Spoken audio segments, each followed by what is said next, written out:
नमस्कार, आप देख रहे हैं जनता मांगे जवाब। मैं हूं आपके साथ कविता पांडे। तो छत्तीसगढ़ में आखिरकार साय मंत्रिमंडल का विस्तार हो ही गया। कई वरिष्ठ विधायकों को दरकिनार कर दुर्ग विधायक गजेंद्र यादव, आरंग विधायक गुरु खुशवंत साहिब और अंबिकापुर विधायक राजेश अग्रवाल को मंत्री बनाया गया है। इसमें खास बात यह है कि तीनों पहली बार के विधायक हैं, लेकिन मंत्रिमंडल विस्तार के बाद सियासी घमासान भी शुरू हो गया है। कांग्रेस का आरोप है कि कई वरिष्ठ विधायकों की दावेदारी को खारिज कर दिया गया है, जिसके जवाब में बीजेपी ने कांग्रेस को एक परिवार की पार्टी करार देकर बहस छिड़ दी है। क्या है कांग्रेस की आपत्ति और क्या है बीजेपी की रणनीति, आज इसी पर चर्चा होगी। लेकिन इससे पहले एक छोटी सी रिपोर्ट देखेंगे।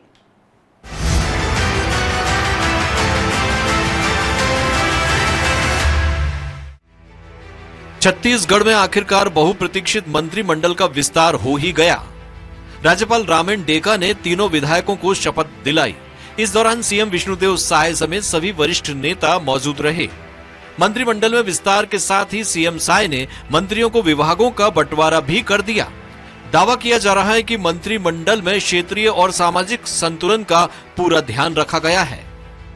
आज हमारे 3 नए मंत्री शपथ ग्रहण किए हैं। श्री गजेंद्र यादव, गुरु खुशवंत साहिब और राजेश अग्रवाल। तीनों को बहुत बहुत बधाई, शुभकामनाएं। अब हमारा परिवार पूरा हो गया है। अब सरकार और द्रुत गति से दौड़ेगी। दूसरी ओर मंत्रिमंडल विस्तार पर कांग्रेस तंज कस रही है। एआईसीसी महासचिव पूर्व सीएम भूपेश बघेल का कहना है कि लता उसेंडी, विक्रम उसेंडी, अजय चंद्राकर, धर्मलाल कौशिक, धर्मजीत सिंह, राजेश मूणत, रेणुका सिंह जैसे वरिष्ठ नेताओं को दरकिनार कर दिया गया है। साथ ही साय कैबिनेट में 14 मंत्री बनाए जाने पर सवाल उठाते हुए पूरे मंत्रिमंडल को ही असंवैधानिक करार दे दिया गया। और सारे वरिष्ठ नेता एक लाइन से खारिज कर दिए गए, जिसमें से बहुत सारे ऐसे लोग हैं जो बहुत ही अनुभवी, चाहे आप बस्तर में देखेंगे लता उसेंडी, विक्रम उसेंडी, तो बहुत सारे ऐसे वरिष्ठ नेता हैं जिसको एक लाइन से खारिज कर दिया गया। कांग्रेस के आरोपों पर बीजेपी ने सफाई दी है। वरिष्ठ नेता संजय श्रीवास्तव का कहना है कि बीजेपी कांग्रेस की तरह पारिवारिक पार्टी नहीं है। यहाँ सभी नेताओं को बराबर मौका मिलता है। वरिष्ठों को भी मौका मिला, वो लंबे समय तक मंत्री रह चुके हैं। तो संसदीय सचिव का विरोध कर रहे थे बीजेपी के समय, रमन सिंह जी के समय, और फिर खुद संसदीय सचिव बना दिया। तो इनका कोई बेस नहीं, इनका कोई आधार नहीं। रीढ़ की हड्डी खत्म हो गई है। ये कब किधर हो जाए, लचक जाए, लुढ़क जाए, ये स्थिति आज कांग्रेस की है।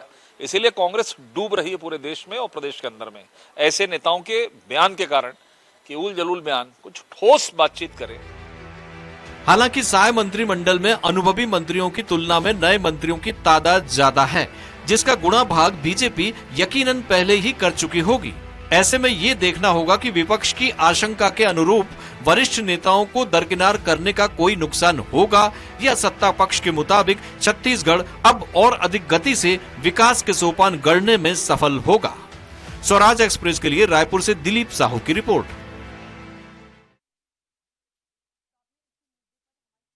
देखिए और इस पर अब चर्चा करेंगे और ज्यादा चर्चा के लिए हमारे साथ मौजूद है निशिकांत पांडे जी, बीजेपी प्रवक्ता है, और धनंजय सिंह ठाकुर जी, कांग्रेस प्रवक्ता है, और राम अवतार तिवारी जी, वरिष्ठ पत्रकार है।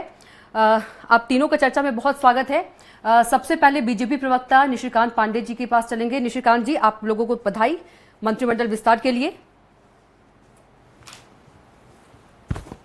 आवाज पहुंच रही है निशिकांत जी? जी जी बिल्कुल। लेकिन कांग्रेस जो है निशिकांत पांडे जी, कांग्रेस सवाल उठा रही है कि 14 मंत्रिमंडल पर भी भूपेश बघेल, पूर्व सीएम भूपेश बघेल जी ने सवाल उठाया है। इसके साथ ही अनुभवी नेताओं को एक लाइन से खारिज कर दिया गया है, ये कांग्रेस कह रही है। कविता जी, आपको, धनंजय ठाकुर जी को, बड़े भाई अवतार जी को संध्या जवार। देखिए, जिस प्रकार से भूपेश बघेल जी ने आरोप लगाया कि ये अवैध है, एक्चुअली क्या है कि 5 वर्षों तक अवैध का कारोबार करते करके इनके दिमाग में सारी चीजें अवैध बैठ गई हैं, इस कारण ये स्थिति हो गई है।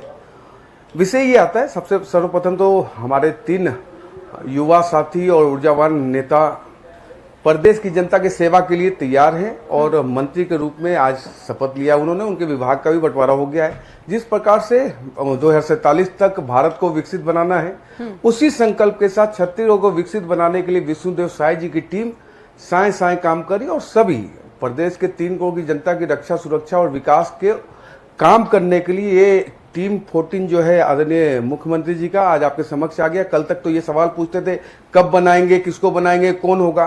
रही बात जो आपने कहा कि कांग्रेस पार्टी और भूपेश बघेल जी कह रहे हैं कि वरिष्ठ को नजरअंदाज किया गया, बिल्कुल ठीक बात कह रहे हैं। सत्यनारायण शर्मा जी इतने युवा नेतृत्वकर्ता थे, पहली बार के विधायक थे, उनको टीम में नहीं लिया गया, शायद उनके पास अनुभव नहीं रहा होगा इसलिए नहीं लिया गया होगा। धनेन्द्र साहू जी काफी युवा थे, पहली बार के विधायक थे, इसलिए नहीं लिए होंगे भूपेश बघेल जी। इसका जवाब कौन देगा? इस कारण शायद कांग्रेस पार्टी की 71 की सीट वाली कांग्रेस आज 34 पे आके बैठ गई। क्या भूपेश बघेल जी को अपने गिरेबान में स्वयं झांक के देखना चाहिए कि जितने अवैध कारोबार को संचालित किया वो तो हमने बंद किया, साथ ही साथ बस्तर को लाल आतंक से मुक्त करने का काम भारतीय जनता पार्टी की डबल इंजन की सरकार लगातार कर रही है और आज बस्तर विकास के नए आयाम को तय कर रहा है। वहां की जिंदगी बिल्कुल सीधा जनता को लाभ पहुंचा रही है। तो ये हमारी सरकार है जो सुशासन को समर्पित है, प्रदेश के 3 करोड़ की जनता को समर्पित है। कांग्रेस पार्टी को टीका टिप्पणी करनी वो करते रहे, हमारा ध्येय है विकसित छत्तीसगढ़। उस संकल्प को साकार करने की दिशा में 24/7 हमारे सारी टीम काम कर रही है। ठीक है धनंजय जी, जो भी टीका टिप्पणी करना है कांग्रेस को वो करे, लेकिन बीजेपी जो है अपना काम करेगी। और संजय श्रीवास्तव जो बीजेपी के नेता है उन्होंने कहा है कि बीजेपी का विरोध करना है तो मुद्दे पे विरोध कीजिए। भूपेश बघेल की तो पुरानी आदत हो गई है लकीर पीटने की। देखिए कविता जी, सबसे पहले आपसे एक निवेदन है कि थोड़ा सा उधर से आवाज बढ़ा दीजिएगा। ठीक है, मैं पीसीआर टीम को बोलूंगी। आपकी आवाज कम आ रही है। जी, पीसीआर टीम को मैं बोलती हूँ। दूसरी बात, ये पूरी तरीका से आज जो मंत्रिमंडल का विस्तार हुआ है वो भारत सरकार के निर्देशों के खिलाफ हुआ है। सबसे अचरज की बात यह है कि संविधान के खिलाफ, सरकार के निर्देश के खिलाफ प्रदेश के राज्यपाल महोदय जी और प्रदेश के मुख्यमंत्री जी ने काम किया है। मैं इसलिए बात को कह रहा हूं क्योंकि अटल बिहारी वाजपेयी की जब सरकार थी 2003 में, तब मंत्रिमंडल राज्यों में कितना होगा इसके लिए गाइडलाइन तय किया गया था, एक निर्देश पास किया गया था कि 15% राज्यों में मुख्यमंत्री को मिलाकर मंत्री होंगे। ये अटल बिहारी वाजपेयी की सरकार में हुआ था। और आपको याद होगा जब 2003 में भारतीय जनता पार्टी की सरकार थी, उस दौरान प्रदेश में मुख्यमंत्री को मिलाकर 18 मंत्रिमंडल हुआ था। जब एक गाइडलाइन जारी हुआ तब तत्काल मुख्यमंत्री डॉक्टर रमन सिंह जी ने अपने मंत्रिमंडल से 5 लोगों को बाहर कर दिया और 13 कुल संख्या रखे हैं। और जब हम सरकार में आए ना कविता जी, हम जब सरकार में आए तो 1/1/19 को हमने एक विधानसभा में अशासकीय संकल्प पारित किया कि राज्य की भौगोलिक दशा, राज्य की व्यवस्था या 53 से ज्यादा विभाग है तो कार्य का विभाजन करने में दिक्कत होती है, इसलिए 15% के जो रेशो है उसको बढ़ाकर 20% किया जाए। ये हमने विधानसभा में संकल्प पारित किया। तब तत्काल जो भाजपा विपक्ष में थी उसने उसका विरोध किया था कि ये गलत है करके, और ये संकल्प हमने निवेदन किया भारत सरकार से तो उसमें अनुमति नहीं दिया था, इसलिए हमने 13 बनाया था। और आज ये जब 13 से 14 मंत्री करते हैं, हमें तो खुशी होगी अगर भारत सरकार इसकी अनुमति दिया होगा। इनको अनुमति सामने रखना चाहिए। अगर अनुमति नहीं मिला है तो 14वां जो मंत्री है राजेश अग्रवाल, वो तो असंवैधानिक हो गया। ये तो संविधान की जो मूल ढांचा है जो भारत सरकार ने निर्मित किया है उसका उल्लंघन है सीधा सीधा।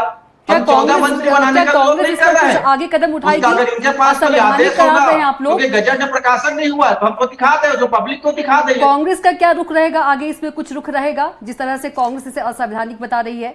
हालांकि संजय श्रीवास्तव ने कहा है कि 14वें का सिस्टम जो बना है हरियाणा मंत्रिमंडल को लेकर बना है, देखते हुए उसी के। देखिए संजय श्रीवास्तव को कानून का ज्ञान नहीं है, जैसे भाजपा नेता संविधान के खिलाफ करते हैं।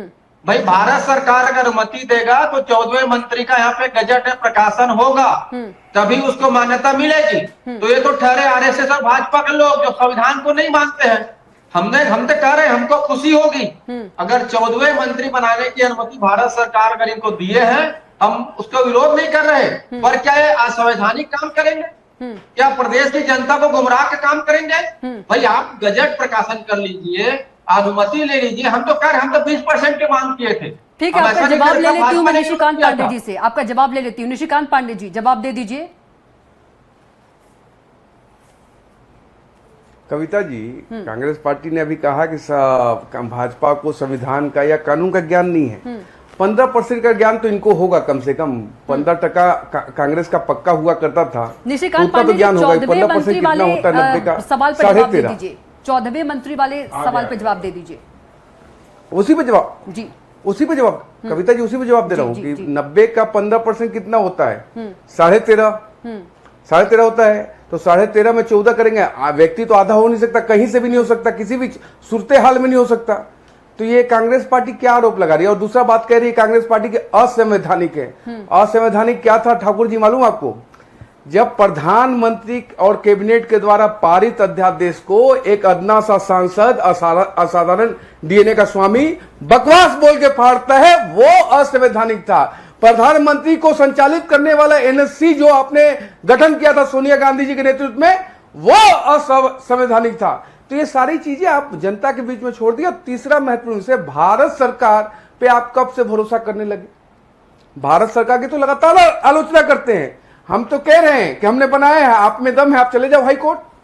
धनंजय जी, क्या दिक्कत है? अगर असंवैधानिक है, जाने की कविता जी बात कोई कर रहे चीज, हैं, कविता जी 10 सीधा सेकंड, कह रहे मैं हैं। कह रहा हूँ ना, जब राज्यपाल कविता ने जी 10 इतनी बड़ी सेकंड। गलती कर दिया, यहाँ के मुख्यमंत्री इतनी बड़ी गलती कर दिया, तो भाजपा प्रवक्ता उसको क्या जवाब देंगे? ये इधर उधर की बात करेंगे। मैं तो बोलता हूँ रमन सिंह जी की सरकार में वाह। 18 कुल मिला के मंत्रिमंडल था, तो क्या रमन सिंह ने 13 मंत्रिमंडल बनाया? तो क्या रमन सिंह जी गलत थे? वो भी भाजपा की सरकार थी।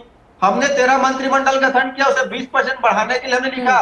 तो जिनको संविधान का ज्ञान नहीं है, जिनको संविधान के बारे में जानकारी नहीं है, वो इसी प्रकार कुतर्क करेंगे। हम तो कह रहे हैं, हमको खुशी होगी अगर भारत सरकार अनुमति दे दे, छत्तीसगढ़ सरकार उसको गजट में प्रकाशन कर दे और राज्यपाल जी उसमें अनुमोदन कर दे। हमने विरोध तो नहीं किया 14 मंत्री बनाने का। हम तो कह रहे हैं, हम तो 20% की बात कर रहे हैं। और यहाँ अगर बैठ के ज्ञान बांट रहे हैं, तो क्या रमन सिंह जी को कम ज्ञानी समझते थे? ज्ञान नहीं बांट रहे हैं, हमने इनवाइट किया है चर्चा के लिए। रमन सिंह को जानकारी में नहीं था। ठीक है, राम अवतार तिवारी जी भी जुड़ गए हैं, वरिष्ठ पत्रकार है। तिवारी जी, बहुत स्वागत है आपका चर्चा में। जी तिवारी जी, कैबिनेट साय का विस्तार हो गया है आज, और आज से पहले 11 मंत्री थे और 3 मंत्री और हो गए हैं, कुल मिलाकर 14 मंत्री हो गए हैं। और इसी का जो कांग्रेस है वो विरोध कर रही है, सवाल उठा रही है कि इस पर क्या कुछ कहेंगे आप? देखिए, विपक्ष का काम सवाल उठाने का असंवैधानिक कह रही है। संवैधानिक है या नहीं है ये जानने का हक भी है। तो उसका सवाल अगर है तो उसका जवाब देना चाहिए और प्रमाणित देना चाहिए। बात तो सही है, क्योंकि अब जो ये अनुमति की जो कोशिश है वो लंबे समय से यह सरकार भी कर रही थी, पिछली सरकार भी कर रही थी। तो वही अनुमति मिली है नहीं मिली है ये पूछा जा रहा है, पहली बात। और मुझे लग रहा है क्योंकि केंद्र में और राज्य में एक ही पार्टी की सरकार है, तो और संवैधानिक दृष्टिकोण से ऐसा कोई जवाब गृह विभाग से या विधि विधायी विभाग से, केंद्र सरकार से, राज्य सरकार से अनुमति मिली होगी तभी इन्होंने किया होगा। इतना अवैधानिक काम तो नहीं हुआ होगा, क्योंकि यह सरकार लंबे समय से ये कोशिश कर रही थी कि 2 की जगह 3 मंत्री बनाया जाए हरियाणा पैटर्न में जी। तो ये कवायद पूरी हुई कि नहीं हुई, ये सवाल तो आम जनता भी पूछ सकती है, कांग्रेस भी पूछ सकती है। जब तक जवाब नहीं आएंगे तब तक ये सवाल बने रहेंगे। तो सरकार को सीधे से जवाब दे देना चाहिए कि है वैधानिक है, नियमानुसार है, अनुमति लिए हैं, ये पटाक्षेप खत्म हो जाएगा। ये मामला बड़ा मामला नहीं है। बड़ा मामला ये है कि राज्य सरकार में 3 मंत्री नहीं थे, कामकाज प्रभावित हो रहा था।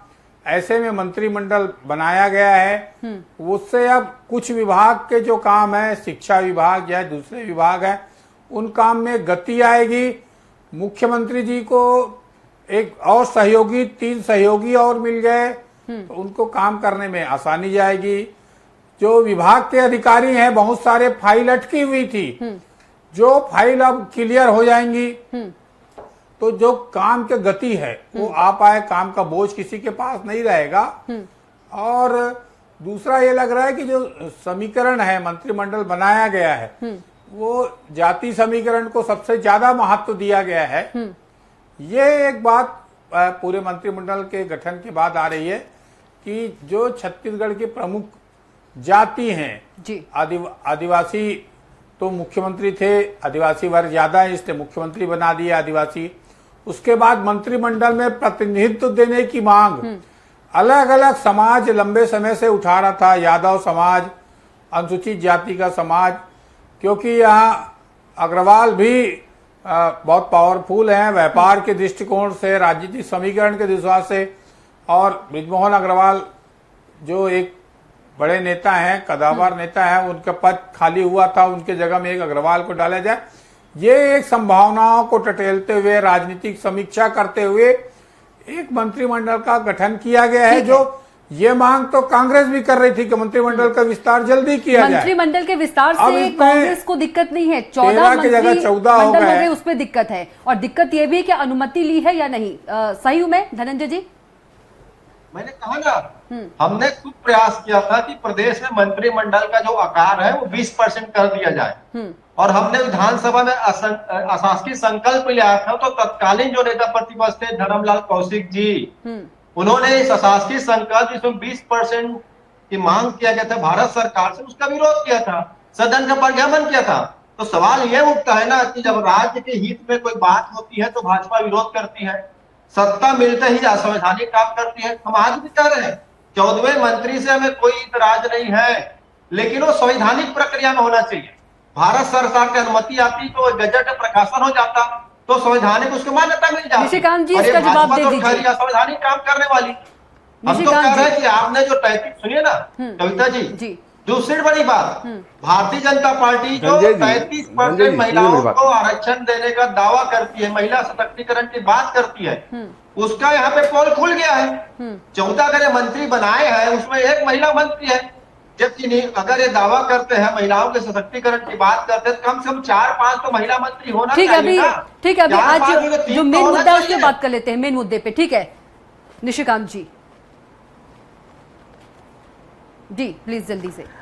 कविता जी, जो धनंजय सिंह ठाकुर जी कह रहे हैं बात, देखिए क्या होता है कि शायद उनको जानकारी नहीं हो, लेकिन जब आप बोल रहे हैं कि 20% हमने मांग किया था, ये परचून की दुकान आपने खोल के रखी है क्या? एक सीमा रेखा होता है, और जब ये सीमा रेखा तय की गई थी 2003 में, उसके बाद लगातार 10 वर्षों तक आप सरकार में थे। उस समय आपकी बुद्धि जागृत नहीं हुई थी निशिकांत जी, या आवश्यकता नहीं समझ पा रहे थे? अगर हम इस मुद्दे पे बात कर ले, 14 मंत्री वाले मुद्दे पे बात कर ले जी, जो कि सीधा सीधा सवाल कर रहे हैं धनंजय, उसी पे कर रहा हूँ जी कविता जी, उसी पे कर रहा हूँ उसी पे कर रहा हूँ कि 2003 में जब 15% का बार लगाया गया तो उसके बाद 2004 से 14 तक इनकी सरकार थी। क्यों आपने कोई निर्णय नहीं लिया? अगर आपको लगता है कि 20% चाहिए, 25% चाहिए, आज जब 15% के अंदर अगर 14 मंत्री बनाए गए तो आप बोलते हैं असंवैधानिक है, तो आप कोर्ट का रास्ता क्यों तय करते हैं? दूसरा, देखिए मैं आपके बीच में नहीं बोला रंजय जी, मैं आपके बीच में नहीं बोला, धनंजय जी सुन लीजिए, मेरी बात रखने दीजिए, पहले मेरी बात रखने दीजिए। ये जिहाद यहाँ नहीं चलेगा आपका, मैं शांत कर आपका ये जिहाद नहीं चलेगा। प्लीज आप तीनों सम्मानीय हमारे लिए, प्लीज जी कंटिन्यू प्लीज।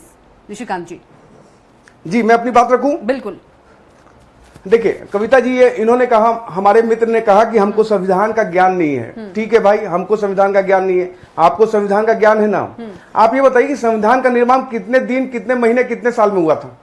बहुत जानकार बनते हो ना आप संविधान के, बताओ, गूगल करके भी बता दोगे तो मान लूंगा। अभी 10-7 मिनट बचा हुआ है, बता दो जरा। निशिकांत जी, नहीं, संविधान की जानकारी की बात करते हो आप? कितने दिन में बना, कितने महीने में बना, कितने साल में बना, बताओ। जी निशिकांत जी, ये मुद्दा नहीं है, 14 मंत्री का मुद्दा है जो कि कांग्रेस सवाल उठा रही है, इस पे बता दीजिए। लगातार पूछ रहे कि भारत सरकार से अनुमति ली है कि नहीं ली है, जो मेन मुद्दा है उसको बात कर लेते हैं। राज्यपाल जी के पास जवाब नहीं तो भाजपा का प्रवक्ता क्या जवाब देगा बेचारा? भारतीय जनता पार्टी एक पार्टी इस देश में है जो संविधान को मस्तक पर रख के चलती है और संविधान का सम्मान करती है। विषय ये आता है कि भारतीय जनता पार्टी और आदरणीय मुख्यमंत्री, ये मुख्यमंत्री जी का विशेषाधिकार है कि किनको और कितना अपने टीम में लेना है। और 15% का जो वो लाइन है उसके अंदर, तो 15% में 13.5 मंत्री होते हैं, तो आधा मंत्री बना दे क्या सौम्या चौरसिया जैसा, या सूर्यकांत तिवारी जैसा आधा मंत्री बना दे क्या?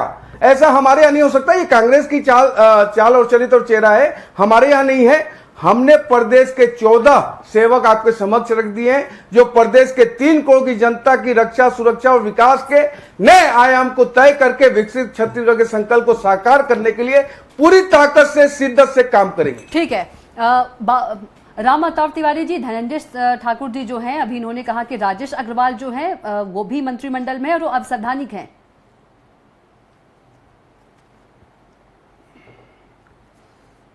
देखिए, संवैधानिक है या असंवैधानिक है, ये बता पाने की स्थिति में अभी कोई नहीं है जी। जो विभाग है, जैसे राजभवन को क्या ऐसी अनुमति है इतने लोगों को बनाने की?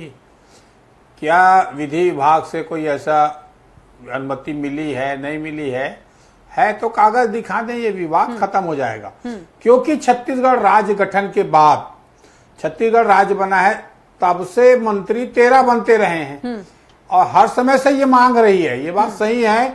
प्रथम मुख्यमंत्री अजीत जोगी से लेकर भूपेश बघेल तक और वर्तमान में शायद तक हर मुख्यमंत्री ये प्रयास करते रहे कि मंत्रिमंडल का में संख्या बढ़ाया जाए जी। उसके पहले पीछे का कारण ये था कि यहाँ पर जो असंतुष्ट जो रहते हैं या जो योग्य हैं उनको एडजस्ट किया जाए, इसीलिए संसदीय सचिव बनाने का भी मामला आया। उस संसदीय सचिव को भी अवैधानिक बता दिया गया, कोर्ट से वो भी मामला कोर्ट में गया, ये भी मामला कोर्ट में जाएगा। देर सवेर ये मामला कोर्ट में कोई ना कोई लेके जाएगा, तो उसके पहले कोर्ट में जाए, कोर्ट से कोई फैसला हो, सारे ठीक है। धनंजय जी से सवाल कर लेती हूं। धनंजय जी, क्या इस मामले को लेकर कोर्ट में जाएंगे आप लोग? कितने मंत्री कांग्रेस जाएगी क्या कोर्ट नहीं में? बनेंगे? क्योंकि आप लोग अवैधानिक बता रहे हैं, क्या कोर्ट में कांग्रेस जाएगी? और निशिकांत पांडे जी ने भी कहा कि हाई कोर्ट में चले जाइए, आप लोगों के बयान पर ही। देखिए, ये भारतीय जनता पार्टी संविधान पे बात नहीं करती। हाई कोर्ट चले जाइए, हम तो जाएंगे ना। हम तो प्रधानमंत्री जी को एक पत्र लिखेंगे कि आपकी सरकार ने केंद्र सरकार के नियमों का पालन नहीं किया है या संवैधानिक काम किया है। हम तो राज्यपाल जी के पास भी शिकायत करेंगे, क्योंकि राज्यपाल जी के पास शिकायत जाएगा, प्रधानमंत्री के पास शिकायत, तो हल करना पड़ेगा। तो ये तो सबको दिख रहा है ना कि 14 मंत्री बने हैं। बनाए नियम को नहीं मानेंगे, आप संविधान के उल्लंघन करेंगे और कहेंगे कोर्ट चले जाए। तो आप एक काम करें, विधानसभा में ताला लगवा दीजिए सब मुख्यमंत्री। लेकिन धनंजय जी, ये तो प्रधानमंत्री को भी पता है कि 14 मंत्री हो गए हैं, राज्यपाल को भी पता है कि 14 मंत्री हो गए हैं। क्या कांग्रेस कोर्ट का दरवाजा खटखटाएगी? क्या कांग्रेस कोर्ट का दरवाजा खटखटाएगी मामले में? सरकार के निर्देशों का पालन नहीं किया है धनंजय जी। वाजपेयी की सरकार ने गाइडलाइन मारा, उनका खुला उल्लंघन किया है। आप एक और अटल जी की पूजा करने की बात करते हैं, दूसरे उसकी बनाए सरकार के नियमों। धनंजय जी, क्या कोर्ट जाएगी? धनंजय जी, मेरे सवाल का जवाब दे दीजिए। क्या कांग्रेस कोर्ट जाएगी मामले को लेकर? इस मामले में कांग्रेस कोर्ट जाएगी? हम तो इसमें लड़ाई लड़ेंगे ना, लेकिन ये साबित हो गया ना कि बाबा साहब डॉक्टर भीमराव अम्बेडकर के लिखे संविधान, अटल बिहारी वाजपेयी के द्वारा सरकार द्वारा बनाए गए नियम को शायद सरकार नहीं मान रही है। ये अटल बिहारी वाजपेयी जी की सोच का भी विरोध है। ठीक है निशिकांत जी, कांग्रेस लड़ाई लड़ेगी इस मामले में, आपका क्या जवाब? कविता जी, कितने डंके की चोट में बोलते हैं कि बाबा साहब के द्वारा बनाए गए संविधान, उसको तो आपने कुचल दिया ना, उसको आपने नष्ट कर दिया, उसकी आत्मा की हत्या कर दी। उसके बाद भी डंके की चोट पे आप लोग बात करते हो। रही बात अटल जी की बात, तो 15% के दायरे में ही है। आपको गणित भी समझ में नहीं आती तो उसका भी ट्यूशन हम दे के आपको कांग्रेस कार्यालय में कम से कम गणित का ट्यूटर तो ला सकते हैं आप, कि 15% 90 का कितना होता है, और फिर आधा व्यक्ति आप कैसे करेंगे किसी का? हमारी पार्टी सौम्या चौरसिया तिवारी बना ही नहीं सकती। निशिकांत पांडे जी, समय हमको बनाना है तो पूरा बनाना है। पांडे जी, समय हो गया है। धनंजय जी, आप क्या कुछ चैलेंज दे रहे हैं? निशिकांत पांडे जी, समय हो गया है, कुछ चैलेंज दे रहे हैं जी। धनंजय जी, मैं सुन नहीं पाई, क्या कुछ आपने चैलेंज दिया?